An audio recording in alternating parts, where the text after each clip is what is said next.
This is doctor Sourav. আমি আজকে আবারও একটি ভিডিও তৈরি করব বলে মনস্থির করেছি।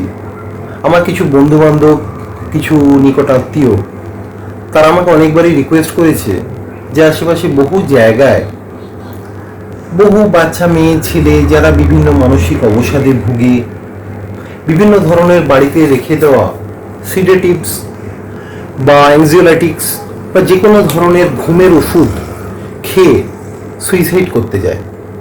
তো কোনো বাচ্চা যদি এরকম করে থাকে, ভুলবশত মানসিক অবসাদে ভুগে, ইমিডিয়েটলি বাড়ির মানুষের কি করা উচিত এবং তাকে হসপিটাল কত তাড়াতাড়ি নিয়ে যাওয়া উচিত এবং হসপিটাল নিয়ে গিয়েও সঠিক চিকিৎসা পাচ্ছে কি পাচ্ছে না সেটা তারা কিভাবে বুঝবেন, সেটা নিয়ে আজকে আমি একটা বেসিক কনসেপশন অন্তত আপনাদের দেওয়ার চেষ্টা করব।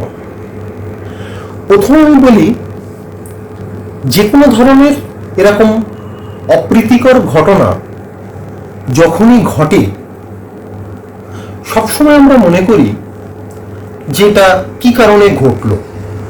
তাই জন্য যখন কোনো ধরনের এই ধরনের টক্সিকোলজিক্যাল কেস যখন হসপিটালে আসে, তখন প্রাইম ইম্পর্টেন্ট ফ্যাক্টর যেটা থাকে, যে চিকিৎসার সাথে সাথে সাইকোসোশ্যাল অ্যানালাইসিস করা। যাই হোক, প্রাথমিক অবস্থায় আমি বলি যে একটা বাচ্চা যখন এই কাজ করে বা যে কোনো মানুষ যখন এই কাজ করে, বাড়িতে রেখে দেওয়া ঘুমের ওষুধ বা ওই ধরনের ড্রাগস খেয়ে যখন সুইসাইডাল অ্যাটেম্প্ট করে, তখন কি করা উচিত?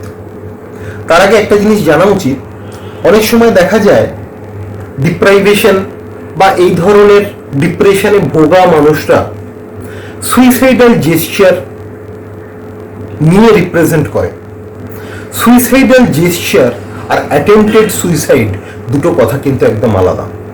অ্যাটেম্পটেড সুইসাইড হচ্ছে সত্যিকারের কোনো মানুষ যখন মানসিক অবসাদে ভুগে কোনো কিছু স্টেপ নেয়, আর সুইসাইডাল জেস্চার কোনো মানুষ যখন অ্যাটেন্টিভনেস খোঁজার জন্য কোনো প্রিয়জনকে ফোন করে, কোনো মেসেজ করে এই ধরনের অবসাদ বা এই ধরনের সিমটমস দেখাবার চেষ্টা করে। যাই হোক, আমি মেন পয়েন্টে আসি। যখন কেউ এই ধরনের ওষুধ খায়, আমরা ডাক্তারি পরিভাষায় এই ওষুধগুলোকে বলে থাকি অ্যাংজিওলাইটিক, সিডেটিভ অ্যান্ড হাইপনোটিক্স, ASH গ্রুপের ড্রাগস। এই ড্রাগসগুলোর মধ্যে কমনলি ডাক্তারবাবুরা প্রেসক্রাইব করে থাকেন বিভিন্ন বয়স্ক মানুষ, বিভিন্ন অসুখে বহুদিন ধরে থাকা ইনসোমনিক পেশেন্টদের জন্য বেঞ্জোডাইজিপিনস বা বেঞ্জোডাইজিপিনস রিলেটেড ড্রাগস। তার মধ্যে ম্যাক্সিমাম বাড়িতে আমি দেখতে পেয়েছি অ্যাংজিওলাইটিক বা এই বেঞ্জোডাইজিপিনস বলে অ্যালপ্রাজোলাম থাকে। অ্যালপ্রাজোলাম 0.25 বা 0.5 মিলিগ্রামের এক একটা ট্যাবলেট হয়। সেই ট্যাবলেটের পাতা তাদের বাড়িতে কিন্তু কমনলি থাকে। এছাড়া আরও ওষুধ এখন অন্তত দেখা যায় ক্লোনাজিপাম, লোরাজিপাম খুব বেশি মাত্রায় দেখা যায়। এখন নতুন নতুন কিছু ওষুধ, জোলপিডেম, ডায়াজিপাম আগে পাওয়া যেত। এই ধরনের ওষুধ কিন্তু, টায়াজোলাম, এই ধরনের ওষুধ কিন্তু এখন বাড়িতে বাড়িতে থাকে। তো এই ওষুধগুলোর মধ্যে কমনলি যে ওষুধগুলো পাওয়া যায়, সেই ওষুধগুলোর মধ্যে লোরাজিপাম এবং অ্যালপ্রাজোলাম বা জোলপিডেম খুব বেশি মাত্রায় পাওয়া যায়। লোরাজিপাম একটা intermediate acting drug, elimination time অনেকটাই বেশি, খুব কম সময়ের জন্য শরীরে থাকে না। তো এই ধরনের ড্রাগ যদি ওভারডোজ বা অনেক বেশি মাত্রায় আমরা নিয়ে ফেলি, ওভারডোজের মাত্রা আমরা কোনো ওষুধেরই আমি এখানে উল্লেখ করতে চাই না, কারণ এই ওভারডোজের মাত্রা অনেক মানুষ জেনে ফেলে সেটা দিয়ে অনেক কিছু করতে পারেন। তারা চেষ্টা করতে পারেন এই ধরনের ওষুধ যাতে বেশি মাত্রায় খেয়ে কোনো ধরনের কার্যকলাপ ঘটানো যায়। তাই জন্য আমি ডোজেজ উল্লেখ করছি না, কতখানি খেলে মানুষের ফ্যাটাল সেটাও আমি উল্লেখ করছি না এই সুইসাইডাল কেসগুলোর ক্ষেত্রে। তবে মোটামুটি র্যাট এক্সপিরিয়েন্স যেগুলো হয়, র্যাট নিয়ে এক্সপেরিমেন্টাল স্টাডিজ যেগুলো হয়, সেগুলো থেকে দেখা গেছে মোটামুটি 331 মিলিগ্রাম থেকে 1171 মিলিগ্রাম পার কেজি ডোজ যদি ডাইরেক্টলি বেঞ্জোডাইজিপিনস কোনো মানুষের এই কোনো র্যাটসের দেহে দেয়া গেছে, সেটি সঙ্গে সঙ্গে মারা গেছে। তা আমরা এই ধরনের ওষুধ যখন খান কেউ, তার বেসিক কিছু সিমটমস বা সাইন্স আমরা দেখি। এই যে চিকিৎসা বিজ্ঞানের এই শাখা, একটু বলে রাখি, এই শাখাটাকে বলা হয়, এটাকে বলা হয় টক্সিড্রোম। টক্সিকোলজি পার্টের মধ্যে এই টক্সিড্রোম কথাটা খুব important. It basically defines constellation of some signs and symptoms resulting from direct insult of those toxicants. Grimshaw 1974 এই টার্মটি কয়েন করেন। তো আমি এই উদ্দেশ্যে যদি বলি যে এই ধরনের টক্সিকোলজি পার্ট এর আগে মানুষ করলেও এত ডিটেলিং আগে ছিল না মানুষের মধ্যে। প্রথম অবস্থায় মানুষ যখন দেখতো এই ধরনের কোনো ওষুধপত্র খেয়ে কোনো পেশেন্ট এসছে, তাকে ইনডিউসড এমেসিস করানো হতো। আগে দেওয়া হতো সিরাপ অফ ইপিকাকুয়ানা, মানুষকে খাওয়ানো হতো ইনডিউসড এমেসিসের জন্য, বমি করানো হতো। এটা একটা রুটস অফ শ্রাবসে পাওয়া যায়, সেফালিস ইপিকাকুয়ানা থেকে, ইপিকা বলা হয়। কিন্তু পরবর্তী সময়ে দেখা গেছে এটা ঠিক নয়, ইনডিউসড এমেসিস ইজ নট রেকমেন্ডেড। এছাড়া অ্যাপোমরফিন ছিল, 6 মিলিগ্রাম অ্যাপোমরফিন খাইয়ে দেওয়া হতো। বাচ্চাদের 1 to 3 মিলিগ্রাম অ্যাপোমরফিন খাইয়ে দেওয়া হতো, সেটাও দেখা গেছে একদমই স্বাস্থ্যসম্মত নয়। ঘরোয়া টোটকা হিসেবে অনেকে এখনো গ্রামের দিকে করে থাকেন। এই ধরনের ওষুধ খাওয়া মানুষকে মাস্টার্ড ওয়াটার বা স্যালাইন খাইয়ে দেওয়া হয়, নুন জল খাইয়ে দেওয়া হয় যাতে তার বমি হয়। এটা একদম বিজ্ঞানসম্মত নয়। The procedure was discarded, completely discarded. এই ধরনের জিনিস কখনো বাড়িতে চেষ্টা করবেন না। পেশেন্টকে চেষ্টা করবেন যত তাড়াতাড়ি সম্ভব হসপিটালে নিয়ে যাওয়ার, যেখানে এমার্জেন্সি ডিপার্টমেন্ট রয়েছে এবং বিশেষজ্ঞ চিকিৎসক রয়েছে যিনি পেশেন্টকে ইভ্যালুয়েট করতে পারেন। উইদাউট ইভ্যালুয়েশন যদি কোনো পেশেন্ট কোনো কিছু ইনজেকশন করে আসে, কিছুদিন আগে পর্যন্ত চোখ বুজে দিয়ে দেওয়া হতো কোমা ককটেল বলে একটা রেজিম। কোমা ককটেল মানে তার মধ্যে থাকতো 100 ml 50% dextrose, thymine, vitamin B1 বলে তাকে 100 মিলিগ্রাম, আর ন্যালোক্সোন। এই তিনটে ড্রাগ একসঙ্গে করে মানুষকে দিয়ে দেওয়া হতো।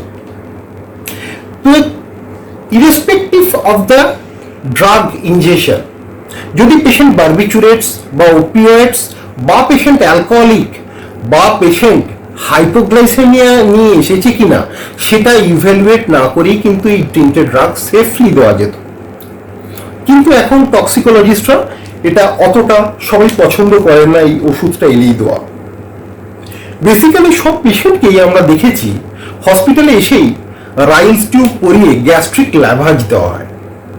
গ্যাস্ট্রিক ল্যাভাজ দেওয়ার জন্য একটা বিশেষ ধরনের টিউব কিন্তু ইউজ করা উচিত, নট রাইলস টিউব। ইউয়ার্স টিউব বলা হয়, যেটা বড়দের ক্ষেত্রে 50 সেন্টিমিটার এবং বাচ্চাদের ক্ষেত্রে 25 সেন্টিমিটার ইন্ট্রোডিউস করা হয়, ভেতরে ঢোকানো হয় মুখ দিয়ে। সেটা দিয়ে প্রথমে 200 থেকে 300 বা একটু কমও নিতে পারেন, 100 থেকে 200 অ্যালিকুইড স্যালাইন দিয়ে সেটাকে আমরা বাইরে টেনে আনি। তার কারণ হচ্ছে ওটার কালচার করার জন্য যে কি ধরনের ড্রাগস ইনজেকশন হয়েছে পেশেন্টের।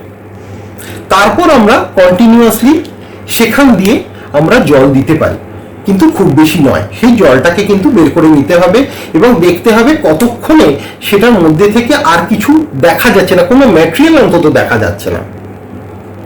পেশেন্ট ডিস্যাচুরেট করছে কি করছে না প্রাইমলি কিন্তু প্রথমে হসপিটালে এলেই আগে দেখে নেবেন। এটা সবাই এখন জানে, পেশেন্ট এলেই আগে স্যাচুরেশন দেখা হয়, একটা ইবিজি করা হয়, ব্লাড গ্যাস অ্যানালাইসিস করা হয়। যে কোনো কর্পোরেট বা যে হসপিটালসগুলোতে ইবিজি করার মেশিন অন্তত আছে, সেখানে যদি দেখা যায় PO2 45 to 55 millimetre of mercury রয়েছে, সেটা 6 থেকে 7.3 কিলোপাস্কালসের মধ্যে, সেই ক্ষেত্রে পেশেন্টকে 28% FiO2 প্রোভাইড করা উচিত। পরবর্তী সময় accordingly we can titrate that oxygenation part. এছাড়া পেশেন্টকে একটা পেরিফেরাল ক্যানুলা কিন্তু অবশ্যই করা উচিত। পেরিফেরাল ক্যানুলা করে পেশেন্ট যদি হাইপোটেনসিভ থাকে তাহলে পেশেন্টকে যেন ফ্লুইড দেওয়া হয় বা অন্য ধরনের ইনোট্রপিক সাপোর্ট দেওয়া হয়, যেমন ধরুন ডোপামিন বা নরএপিনেফ্রিন আমরা যেরকম ইউজ করি সেরকমভাবে ডোজ হিসেবে তাদের যেন ইনফিউশন শুরু করা হয়। এগুলো হচ্ছে বেসিক প্রোটোকল আমি বলতে পারি। বাচ্চাদের ক্ষেত্রে যে রাইলস টিউব নেওয়া হয় সেটা মোটামুটি 20 থেকে 28 ফ্রেঞ্চের নেওয়া হয়, আর ইওয়ার্ডস টিউব বড়দের ক্ষেত্রে যেটা নেওয়া হয়, যেটা দিয়ে গ্যাস্ট্রিক ল্যাভেজ করা হয়, স্টমাক ওয়াশ বলে থাকি আমরা যাকে, সেটা মোটামুটি কিন্তু 36 to 40 ফ্রেঞ্চের নেওয়া হয়। তো এই বেসিক ব্যাপারগুলো এবং ককটেল রেজিম ছাড়া এরপর আমি কিছু জিনিসের উপর ফোকাস করতে চাই যে পেশেন্ট যখন আসে আমরা পেশেন্টকে এই জিনিসগুলো তো করবই, কিন্তু ইভ্যালুয়েট করব কিভাবে। ইভ্যালুয়েশন কিছু টুলসও দরকার আমাদের, যেগুলো দিয়ে আমরা গ্রেডিং বা সিভিয়ারিটি অফ কোমা আমরা অ্যাসেস করতে পারি। প্রিভিয়াসলি কোমা অ্যাসেসমেন্ট করার জন্য আমরা গ্লাসগো কোমা স্কেল ইউজ করতাম। গ্লাসগো কোমা স্কেল যখন 15 টোটাল স্কেল হয়, 8-এর নিচে চলে গেলে আমরা বলতাম পেশেন্ট ইজ ইন কোমা। কিন্তু টক্সিকোলজিস্টরা দেখেছেন, ইউরোপিয়ান অ্যাসোসিয়েশন টক্সিকোলজি অ্যাসোসিয়েশন দেখেছেন যে it is not logical to assess those patient having drug overdose, basically anxiolytic sedative hypnotic drug overdose. সেই পেশেন্টদের অ্যাসেস করার জন্য তারা কিছু কিছু স্কেল ইউজ করতেন। তার মধ্যে ইম্পর্টেন্ট স্কেল যেটা ছিল সেটাকে বলা হয় CLOCS, comprehensive level of consciousness scale. সেটা দিয়ে ওরা চেষ্টা করতেন ইভ্যালুয়েট করতে পেশেন্টের কনসাসনেস লেভেল কিরকম আছে। গ্রেডিং যদি আমরা ধরি সেই ধরনের পেশেন্টের, আমরা গ্রেডিং হিসেবে 0 to 4 প্যারামিটার্স অব্দি আমরা দেখি। 0 মানে হচ্ছে পেশেন্ট কিন্তু আনকনসাস রয়েছে বাট অ্যারাউজেবল, পেশেন্ট ডাকলে উঠছে। 1 আমরা কখন বলি?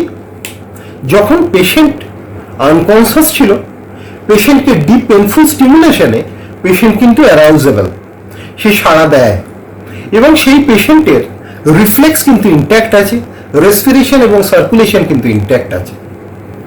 2 যখন আমরা গ্রেডিং করব তখন আমরা কি দেখব?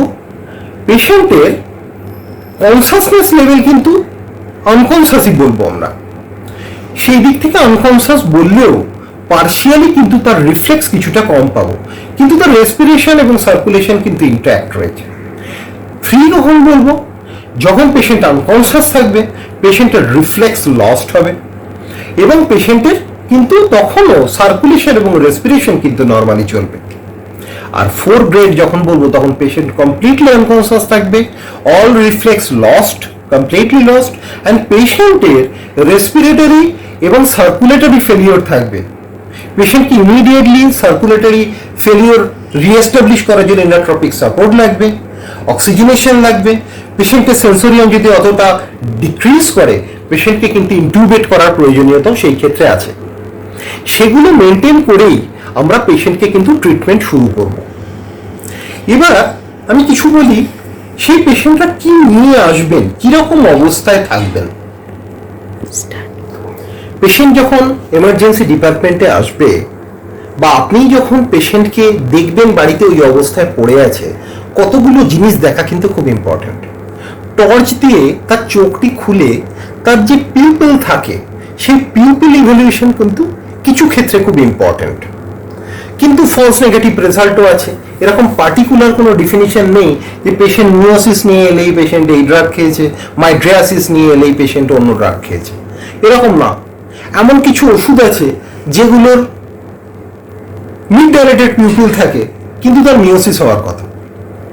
তাই সেটা সব ক্ষেত্রে প্রযোজ্য না হলেও আপনাদের কিন্তু একটা ইভ্যালুয়েশন সবসময় খুব নেসেসারি, যে এই ধরনের ওপিয়েটস, বারবিচুরেটস এবং অ্যালকোহলিক পেশেন্ট বা এই ধরনের পেশেন্ট যখন আসবে আপনারা অবশ্যই পিউপিলটা দেখবেন। পিউপিলটার ভেতর দিকে যে আমাদের কনস্ট্রিক্টর পার্ট থাকে সেটা বেসিক্যালি কোলিনার্জিক নার্ভ ইনারভেশন থাকে, আর পেরিফেরাল সার্কুলার পার্ট যেটা থাকে সেটা সিম্প্যাথেটিক ইনারভেশনস থাকে। পেরিফেরালটা ডাইলেটেশন হয়, মাঝখানটা কনস্ট্রিকশন হয়। তো মিওসিস বেসিক্যালি মানে হচ্ছে পিউপিল ছোট হয়ে যাওয়া। ছোট হয়ে যাওয়া ওপিয়েটসদের ক্ষেত্রেই হয়ে থাকে। তো ওপিয়েটস এবং এই ধরনের ওষুধ যখন খেয়ে আসেন, পিউপিল যদি কনস্ট্রিক্টেড থাকেন, আমরা একটা আভাস অন্তত পাবেন কি ধরনের ওষুধ উনি খেতে পারেন। পেশেন্ট এর সঙ্গে আর কি কি নিয়ে আসবে? পেশেন্টের বেসিক্যালি ট্যাকিকার্ডিয়া থাকবে, পেশেন্টের ব্র্যাডিকার্ডিয়া থাকতে পারে। কিছু ক্ষেত্রে এই ধরনের ওষুধ ক্লোনাজিপাম খেলে পেশেন্টের ব্র্যাডিকার্ডিয়া হয়, আদার্স পেশেন্টের প্রাথমিক অবস্থায় ট্যাকিকার্ডিয়া হয়। পেশেন্ট হাইপোটেনসিভ থাকতে পারে, পেশেন্টের হাইপোথার্মিয়া থাকতে পারে। যদি তার বডি টেম্পারেচার কম থাকে, তার ব্লাডার টেম্পারেচার মাপা উচিত। কোনো উন্নত সেটআপস যেগুলো আছে সেগুলোতে ব্লাডার টেম্পারেচার মাপা যায়। ব্লাডার টেম্পারেচার মেপে তাকে কিন্তু ওয়াটার বাথ করানো হয়, হিটেড ওয়াটার বাথ 115 ডিগ্রি ফারেনহাইটে, যাতে তার টেম্পারেচার অন্তত 92 ডিগ্রি ফারেনহাইটের মধ্যে আসে। প্রত্যেক ঘন্টায় 5 ডিগ্রি ফারেনহাইটের বেশি টেম্পারেচার বাড়ানো যায় না। কিছু ক্ষেত্রে যাদের এই ফেসিলিটিস অ্যাভেলেবেল নয়, তাদের কি করানো হয়, স্টমাকের মধ্যে গরম জল ঢেলে দেওয়া হয়। সেটা সব ক্ষেত্রে হয়তো ঠিক নয়, কিন্তু তা সত্ত্বেও কিছুটা গরম কুসুম কুসুম গরম জল বা স্যালাইন একটু হিট করে তা কিন্তু স্টমাকের মধ্যে রেখে দেওয়া হয়, যাতে তার বডির কোর টেম্পারেচার কিছুটা বাড়ে। এটাও ঠিক নয় যে সমস্ত সেন্টার এগুলো করে থাকেন হাইপোথার্মিক পেশেন্টের। এছাড়া এই ধরনের ওষুধ খেলে পেশেন্ট প্রেজেন্ট করে হাইপোরিফ্লেক্সিয়া নিয়ে। এছাড়া পেশেন্ট কমনলি কনভালশনও হতে পারে পেশেন্টের, এবং পেশেন্ট অবটান্ডেটেড এবং কোমাটোজ থাকে। কিন্তু এই বিষয়ে একটা কথা বলি, এই ধরনের বেনজোডাইজিপিনস খেলে মানুষের যে টলারেন্স বা ডিপেন্ডেন্স থাকে, এই ওষুধের কিন্তু খুব একটা বড় জিনিস হচ্ছে অ্যামনেশিয়া। এইখান থেকে যখন রিকভারিও করে পেশেন্টের কিন্তু অ্যান্টিগ্রেড এবং রেট্রোগ্রেড অ্যামনেশিয়া কিন্তু পেশেন্টের থাকে। অ্যান্টিগ্রেড অ্যামনেশিয়া হচ্ছে রিসেন্ট অনসেট যে মেমোরিটা সে তৈরি করতে চায় সেটা তার মধ্যে স্টোরড হয় না। আর রেট্রোগ্রেড অ্যামনেশিয়া হচ্ছে এই এপিসোডের আগে যে ঘটনাগুলো ঘটেছে সেটা তার মনে থাকে না। এছাড়া পেশেন্টের সেই সময় অতটা টক্সিক লেভেল যদি নাও থাকে, তাহলেও পেশেন্টের একটা কিন্তু ডিসআর্থ্রিয়া থাকে। পেশেন্টের কথা জড়ানো, আমরা সবসময় পেশেন্টকে ইভ্যালুয়েট করি যখন দেখতে চাই যে পেশেন্টের কথা বলার ফ্লুয়েন্সি কিরকম, আর্টিকুলেশন কিরকম, এবং পেশেন্ট এর অ্যাটেন্টিভনেস কিরকম। পেশেন্টের কথা বলার সময় পেশেন্ট যদি অ্যাটেন্টিভ না থাকে, তাহলে বুঝতে হবে পেশেন্টের কিন্তু ডাইলিউশন হচ্ছে। ডিলিউশন একটা ডিসঅর্ডার, ডিলিউশনাল ডিসঅর্ডার কিন্তু রয়েছে, ওষুধটির ফলেই হোক বা আগে থেকেই হোক। তাই এই জিনিসগুলো ইভ্যালুয়েট করাও কিন্তু খুব ইম্পর্ট্যান্ট। আমরা যখন দেখি এই ধরনের পেশেন্ট অনেক পরে এসছে, গ্যাস্ট্রিক ল্যাভাজ করা উচিত, এটা ইঞ্জেকশনের 1 to 2 আওয়ার্স, অনেকে বলেন 6 থেকে 12 ঘন্টার মধ্যে। যখন কোনো পেশেন্টকে নিয়ে আসা হয় অনেক পরে, 24 ঘন্টা পরে, তখন হোল বডি ইরিগেশন করা হয়। সেটা কিভাবে করা হয়? পেগ আইএলএস বলে একটা সলিউশন আছে, আর পেগ 3350 বলে একটা সলিউশন আছে, হাই মলিকুলার ওয়েট পেগ। সেগুলো দিয়ে স্টমাকের মধ্যে যদি রাখা হয়, সেই ক্ষেত্রেও কিন্তু পেশেন্টের অনেকটা লাভ হয় অনেক ক্ষেত্রে। এছাড়া আরেকটা জিনিস বলি, খুব ইম্পর্টেন্ট জিনিস, সেটাকে বলা হয় catharsis, purification. Gastric emptying time, transit টাইমটা অনেক কমিয়ে দেওয়া হয়, অনেক বেড়ে যায়, যাতে গাটের মধ্যে এই মেটেরিয়ালগুলো না যেতে পারে। ক্যাথারসিসও কিন্তু কিছু ক্ষেত্রে কিছু সেন্টারে করা হয়। সেটা কি দিয়ে করা হয়? বেসিক্যালি স্যাকারাইডস এবং আয়নিক দু ধরনের ক্যাথারটিক ইউজ করা হয়। একটা হচ্ছে স্যালাইন ক্যাথারটিক্স, আর একটা হচ্ছে স্যাকারাইডস ক্যাথারটিক্স। স্যাকারাইড ক্যাথারটিক্সের মধ্যে মেন যে কম্পাউন্ডটা আমরা ইউজ করি সেটা হচ্ছে সরবিটল। 50 ml 70% সরবিটল আমরা কিন্তু অনেক ক্ষেত্রে ক্যাথারটিক্স হিসেবে ইউজ করে পারি ফর পিউরিফিকেশন। কথাটার মানেই হচ্ছে পিউরিফিকেশন। দেখুন, এগুলো করে কতটা লাভ হয় আমরা জানি না, আমরা সবাই চাই যাতে পেশেন্ট খুব তাড়াতাড়ি রিকভার করুন। বাট রিসেন্ট অনসেট আমরা একটি ড্রাগ ইউজ করি, সেটা বেনজোডাইজিপিনস জাতীয় ওষুধ যদি খায় খুব তাড়াতাড়ি, এটার একটা অ্যান্টিডোট আছে। অ্যান্টিডোট অনেক ধরনের হয়। যদি ফালমিনেন্ট কোনো এপিসোডস আমরা দেখি যে খুব বেশি মাত্রায় ওষুধ খেয়ে এসছে, সাডেন ডেথ হওয়ার চান্সেস খুব বেশি, বা অ্যাকিউট ইনজেকশন হয়েছে, সেই পেশেন্টকে কিন্তু আমরা ফ্লুমাজেনিল বলে একটা ওষুধ দিই। ফ্লুমাজেনিল ওষুধটা কাজ করে কিভাবে জানতে গেলে একটু যদি আমি আপনাদের এটার মেকানিজম অফ অ্যাকশন বলি, যে এই ওষুধগুলো কাজ কিভাবে করে, তাহলে হয়তো আপনারা বুঝতে পারবেন।